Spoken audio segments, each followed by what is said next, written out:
శ్రీవిద్యాం జగతాం ధాత్రీం సర్గస్థితిలయేశ్వరీం నమామి లలితాం నిత్యాం మహాత్రిపురసుందరీ. దర్శనం ప్రేక్షకులకు శరన్నవరాత్ర మహోత్సవ వైభవ కార్యక్రమానికి ఆత్మీయమైన స్వాగత సుమాంజలి. దేవీ నవరాత్రులలో శరన్మాసంలో అమ్మను ఆరాధించుకునే ఈ పవిత్రమైన పర్వదిన ప్రవాహంలో 10వ రోజుకు మనం చేరుకున్నాం. ఈ 10వ రోజున మహిషాసుర మర్దినీ దేవిని ఆరాధించుకుంటాం. సర్వసాధారణంగా ఇది 9వ రోజు జరుగుతుంది. ఈ సంవత్సరం ప్రత్యేకంగా 10వ రోజుగా వచ్చింది. ఆనాడు నవమీ తిథి కాబట్టి మహర్నవమి, మహానవమి, గొప్పదైన నవమీ తిథి. నవమీ తిథిలో ఉన్న నవశబ్దం అసాధారణమైన శబ్దం. ఈ నవత్వాన్ని గురించి ఇంతకుముందు కూడా మనం ఒకసారి ప్రస్తావించుకున్నాం.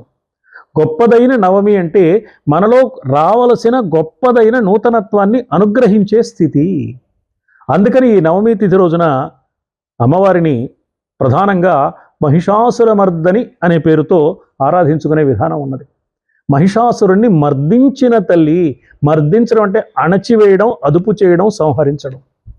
అన్యాయాలు అక్రమాలు చేస్తున్నవారు ఆ అన్యాయాలు అక్రమాలు చేయడానికి ఉద్యోగాన్ని ఆధారంగా చేసుకున్నారు కాబట్టి వారిని ఉద్యోగాల నుంచి తొలగించడం ఎలాంటిదో, లోక కంటకులై దుర్మార్గంగా ప్రవర్తిస్తున్న వారు ఈ శరీరాన్ని అడ్డుపెట్టుకుని లోకానికి కష్టం కలిగిస్తున్నారు కాబట్టి శరీరాలు తొలగించడం కూడా అటువంటిదే. ముఖ్యంగా మహిషాసురుడి శరీరాన్ని తొలగించడానికి మాతృమూర్తి దిగి వచ్చింది ప్రత్యేకంగా మహిషాసుర మర్దనిగా. ఈ మహిషాసుర మర్దనినే మహాకాళి అన్న పేరుతో కూడా పిలుస్తారు. సృష్టి స్థితి లయాలలో లయ కార్యక్రమాన్ని సాగించడానికి సర్వేశ్వరికి సంబంధించిన తమో గుణము ఒక రూపాన్ని పొందితే వచ్చింది మహాకాళి స్వరూపమని. ఆమెయే మహిషాసుర మర్దనిగా ఉండి మహిషాసురుణ్ణి సంహరించిందని పురాణ గాథలు ఆధారంగా మనం తెలుసుకుంటున్నాం. ఈ పురాణ కథల్లో మహిషాసురుడు అనే రాక్షసుడు ఒకడు కనపడతాడు. మహిష రూపంతో అతనున్నాడు. మహిష రూపంతో ఉంటే పర్వాలేదు, స్వరూపంతో పాటు స్వభావం కూడా దున్నపోతు స్వభావమే. దున్నపోతు స్వభావం మనందరిలో చాలా మందిలో ఉంటుంది. మహిష రూపం మనకు ఉండకపోవచ్చు కాక, దున్నపోతు రూపం మనకు లేకపోయినా దున్నపోతు స్వభావం ఉంటే కూడా అక్కడ కూడా మహిషాసురుడు ఉన్నట్టే లెక్క. ఈ మహిషాసురుణ్ణి సంహరించడానికి ఆ పురాణ కథలో అమ్మవారు వచ్చింది. మరి ఇక్కడున్న మహిషాసురుడు మన హృదయం లోపల ఉన్నాడు కాబట్టి ఇక్కడ హృదయం లోపల మహిషాసుర మర్దనైన అమ్మ ఆవిర్భవించాలి. అలా ఆవిర్భవించాలంటే మన ఆవేదనను అమ్మకు నివేదించాలి. అమ్మా నువ్వు ఆవిర్భవించమ్మా అని ప్రార్థించాలి. అలా ప్రార్థించుకోవడమే ఈ శరన్నవరాత్రుల్లో జరిగేది. ఈ శరన్నవరాత్రుల అర్చన పరాకాష్ఠ స్థితికి చేరి మహర్నవమి నాడు పూజలు పూర్తి చేసుకుని నవరాత్ర పూజా విధానానికి మనం ఉద్వాసన చెప్పుకుని అమ్మకు కృతజ్ఞత చెల్లించే రోజు కూడా ఈ మహర్నవమి రోజు. ఈనాడు విశేషంగా ప్రధానంగా అమ్మవారికి పులిహోర నివేదన చేయడం సంప్రదాయంగా వస్తోంది. ఈ తల్లిని భైరవి అనే పేరుతో, నవదుర్గల్లో ఒకరుగా ఉన్న భైరవి అనే పేరుతో ఆరాధించుకునే విధానం ఉన్నది. భైరవి అంటే భై అని రవము చేసే ఒక దివ్యమైన శక్తిని భైరవి అన్నారు. కాలస్వరూపమే భైరవుడుగా ఉంటుంది. అందుకే ఆయనకి కాలభైరవుడు అని పేరు. అందువల్ల ఆయన మరి కొన్ని చోట్ల క్షేత్రపాలకుడుగా ఉన్న కథా సన్నివేశాన్ని కూడా మనం కాశీ లాంటి చోట్ల మనం చూస్తున్నాం. కాలభైరవుని యొక్క ఆరాధన అంటే అర్థం కాలము యొక్క స్వరూపాన్ని ఆరాధించడమే. ఆ కాలభైరవుడు మహిళా రూపాన్ని, స్త్రీమూర్తి రూపాన్ని పొందినప్పుడు ఆమెకు భైరవి అని పేరు.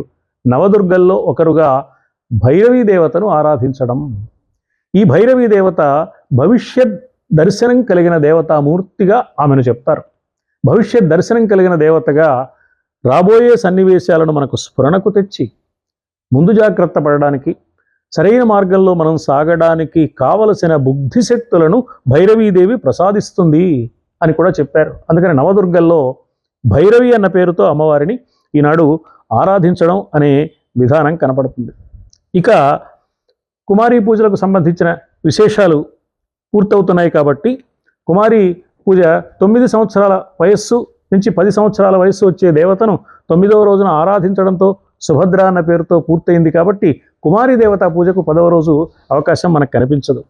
కానీ మహర్నవమి నాడు సుభద్ర అన్న పేరుతో కుమారీ దేవతను ఆరాధిస్తారు 9 రోజులు ఆరాధించే పద్ధతిలో. ఇక మహర్నవమి నాడు ప్రధానంగా జరిగేది ఆయుధ పూజ. కర్మాగారాల్లో ఏ ఆయుధాలు కారణంగా మనం సమాజానికి కావలసినవన్నీ అందించే ప్రయత్నం చేస్తున్నామో, ఏ ఆయుధాలు ఆధారంగా ఇవాళ అన్ని కార్యక్రమాలు చేస్తున్నామో, ఆయుధము అంటే కేవలం మారణాయుధం మాత్రమే కాదు, పరికరాలన్నీ ఆయుధాలే, ఉపకరణాలుగా ఉండేవన్నీ ఆయుధాలే. ఒక విద్యావంతుడైన వ్యక్తికి తన నాలుకపై నర్తించే విద్యాదేవత ఆయుధమే. ఒక వైద్యుడికి ఆ వైద్య సంబంధమైన పరిజ్ఞానం ఆయుధమే. అందువల్ల ఆయుధాలు అనేకమైన రూపాలలో ఉంటాయి. అమ్మవారి 4 చేతుల్లోనూ కూడా 4 ఆయుధాలు ఉన్నాయి అని మనకు లలితా సహస్రం జ్ఞాపకం చేసింది. ఏమిటా ఆయుధాలు? రాగస్వరూప పాషాఢ్య, క్రోధాకార అంకుశోజ్వల, మనోరూపేక్షు కోదండ, పంచతన్మాత్ర సాయక. ఇవి ఆయుధాలు. ఒకటి రాగం రూపంలో ఉన్న పాశం, మరొకటి క్రోధం రూపంలో ఉన్న అంకుశం, మరొకటి మనస్సు రూపంలో ఉన్న ఇక్షుకోదండం, మరొకటి పంచతన్మాత్రల రూపంలో ఉన్న 5 బాణాలు. ఈ 4ంటిని 4 చేతుల్లో అమ్మవారు ధరించి ఉన్నది. రాగమే పాశము. మనకు తెలుసు రాగం ఏం చేస్తుంది అంటే కట్టేస్తుంది, పాశం ఏం చేస్తుంది? మనిషిని కట్టేస్తుంది. మనిషిని కట్టివేసేది పాశమైతే మనస్సును కట్టివేసేది రాగం. ఈ రాగం ఉండడం మంచిదే, కానీ అది శృతి మించి రాగాన పడకుండా ఉండాలి. పడితే ఏమవుతుంది అంటే రాగం ద్వేషంగా మారుతుంది. ధృతరాష్ట్రుడికి తన బిడ్డలైన కౌరవుల మీద ఉన్న రాగం హద్దులు మరచిపోయిన కారణంగా పాండవుల మీద అకారణ ద్వేషంగా మారింది. కథ కురుక్షేత్రం వరకు సాగింది. గర్భశోకాన్ని అనుభవించే దుస్థితిని ధృతరాష్ట్ర దంపతులకు ప్రసాదించింది. అందువల్ల రాగము హద్దుల్లో ఉండాలి. హద్దుల్లో ఉండడం మనకు చేతకానప్పుడు చేతకాదు కాబట్టి అది గుర్తించి అమ్మవారిని ప్రార్థించాలి. అమ్మా, నీ చేతిలో పాశంగా ఉన్నదమ్మా మా రాగము, దీన్ని అదుపులో పెట్టు తల్లి అని అమ్మను ప్రార్థించాలి. అలాగే క్రోధం. కోపం వస్తే నేను మనిషిని కాదు అని ఎదుటివాడిని బెదిరిస్తాం. నిజానికి అది మనం బెదిరిపోవలసిన సత్యం. పవిత్రమైన మానవ జన్మ మనకు లభిస్తే కోపం కారణంగా మనిషి కాకుండా పోతున్నాం అన్నమాట. అందువల్ల క్రోధం చాలా ప్రమాదకరమైంది. కాబట్టి తాత్కాలికంగా ఓ కోపం ఏదో సందర్భంలో ఎవరికైనా రావచ్చు. కోపము నిలువ ఉంటే అది క్రోధంగా మారుతుంది, అది ప్రమాదాన్ని కలిగిస్తుంది. సంవత్సరాల తరబడి కోపం ఉండకూడదు, క్షణకోపం ఉండొచ్చు. అందువల్ల ఈ తీవ్రమైన ప్రమాదాన్ని కలిగించే క్రోధము అమ్మవారి చేతిలో అంకుశంగా ఉన్నది. కాబట్టి మదపుటేనుగును అంకుశంతో అదుపు చేసినట్లుగా అమ్మవారు తన క్రోధంతో మనలోని క్రోధాన్ని అదుపు చేసి మనకు మంచి దారిని చూపిస్తుందని చెప్పడానికి ఉన్న ఆయుధం అంకుశమైతే, మన మనస్సే చెరకుగడ విల్లుగా ఉన్నది. చెరకుగడలో ఒక్కొక్క కణుపు దగ్గర ఒక్కొక్క రకమైన మాధుర్యం ఉంది అంటారు. మనస్సులో ఒక్కొక్క రకమైన ఆలోచన దగ్గర ఒక్కొక్క రకమైన లౌల్యం మనకు అనుక్షణం పుడుతూనే ఉంటుంది. దీన్ని ఇక్షుకోదండంగా అమ్మవారి చేతిలో ఉన్నదిగా మనం భావించినప్పుడు మనస్సు అదుపులోకి వస్తుంది. అందులో సంధించే 5 పుష్ప బాణాలుగా పంచ తన్మాత్రలు ఉన్నాయి అన్నారు. శబ్దము, స్పర్శ, రూపము, రుచి, సువాసన. శబ్దస్పర్శ రూప రసగంధాలనే ఈ తన్మాత్రలతో కలిసి ఇంద్రియాలు పనిచేస్తాయి.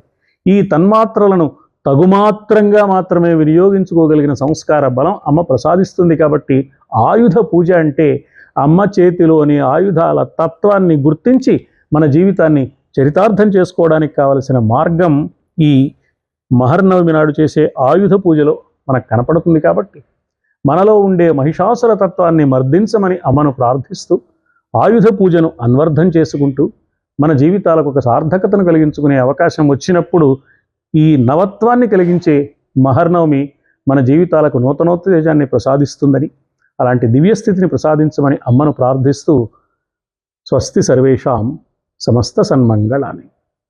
సర్వమంగళ మాంగళ్యే శివే సర్వార్థ సాధికే శరణ్యే త్ర్యంబకే దేవి నారాయణి నమోస్తుతే.